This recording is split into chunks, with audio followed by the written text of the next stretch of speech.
God visited a certain place, and he came into the village like a beggar. He had no place to stay. Therefore, he went under a tree and spent that night.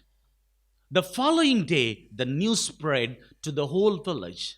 The whole village gathered together around the tree, and they were inquiring about that man. He introduced himself as God, but everyone laughed at him.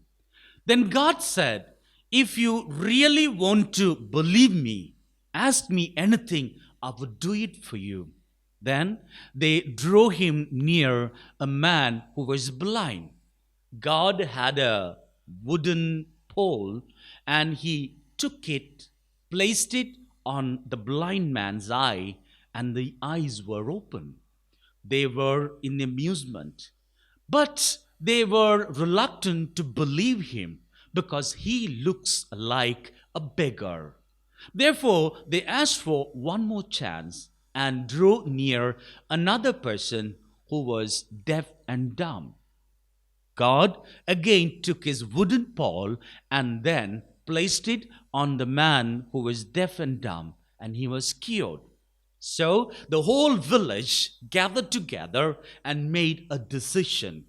Now let us remove that wooden pole and place it in the temple, because this is so magical and this is so divine.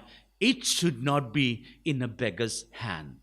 They pulled it from God's hand and went to the temple to place it. On their way, God said, "Dear brethren, don't take the pole. It has no power without me." But they never listened to it. They went on to keep it at the temple.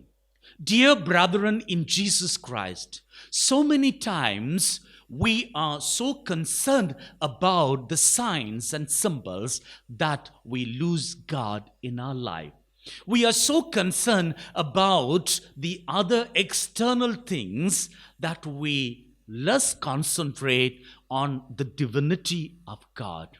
Therefore, it is not to blame anyone, but to encourage you and I to venerate God rather than any other signs and symbols.